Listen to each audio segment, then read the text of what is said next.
বাংলাদেশ যখনই গণতন্ত্রের পথে যাত্রা শুরু করে কিছু মহলের সেটি পছন্দ নয়, এবং সেই সকল মহল যারা চায় না বাংলাদেশের মানুষ তার ভাগ্য পরিবর্তনের জন্য পরিশ্রম শুরু করুক, যারা চায় না বাংলাদেশ পৃথিবীর সাথে পাল্লা দিয়ে সামনে এগিয়ে যাক, সেই মহল ষড়যন্ত্র শুরু করে অতীতের মতন। অতীতে যেমন তারা ষড়যন্ত্র করেছিল, প্রিয় ভাই বোনেরা, তাদের সেই ষড়যন্ত্র কিন্তু 12 তারিখের আগে যখন সফল হয়নি, 12 তারিখে যখন তারা দেখলো বাংলাদেশ তো আবার জনগণের সিদ্ধান্ত মোতাবেক চলা শুরু করলো, বাংলাদেশ তো আবার গণতন্ত্রের পথে চলা শুরু করলো, তখন নতুন করে তারা ধীরে ধীরে বিভিন্ন রকম ষড়যন্ত্র শুরু করলো। তারা চেষ্টা করছে এখন বিশ্ব দরবারে প্রথমে বাংলাদেশকে বিতর্কিত একটি অবস্থানে নিয়ে যাওয়ার জন্য। তারা চেষ্টা করছে বিশ্ব দরবারে বাংলাদেশ যাতে বন্ধুহীন হয়ে পড়ে, কিন্তু বিশ্ব দরবার দেখছে বর্তমান সরকারের পেছনে বাংলাদেশের মানুষের জনগণের সমর্থন রয়েছে।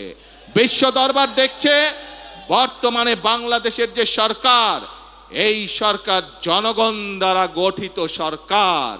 বিশ্ব দরবার দেখছে বর্তমান যে বাংলাদেশ পরিচালিত হচ্ছে যেই সরকার দ্বারা, যেই সংসদ দ্বারা, এই সংসদ, এই সরকার জনগণের দ্বারা গঠিত সংসদ, জনগণের দ্বারা গঠিত সরকার। সেজন্যই বিশ্ব দরবার তাদের কথায় কর্ণপাত করছে না, বরং বিশ্ব দরবার জনগণের যে নির্বাচিত প্রতিনিধি, জনগণের যে নির্বাচিত সরকার, তাদের সাথে কথা বলছে কিভাবে তারা এই দেশে বিনিয়োগ করবে, কিভাবে তারা এই দেশে শ্রমিকদের ভাগ্য পরিবর্তনে সহায়তা করবে, কিভাবে তারা এই দেশের মানুষের ভাগ্য পরিবর্তনে সাহায্য করবে। প্রিয় ভাই বোনেরা, আমাদেরকে বিশ্ব দরবারের এই সুযোগ গ্রহণ করতে হবে, দেশের স্বার্থে, এই দেশের মানুষের স্বার্থে, সর্বোপরি এই দেশের শ্রমিক ভাইদের স্বার্থে। সেজন্যই আজকে আমাদেরকে চোখ কান সব খোলা রাখতে হবে।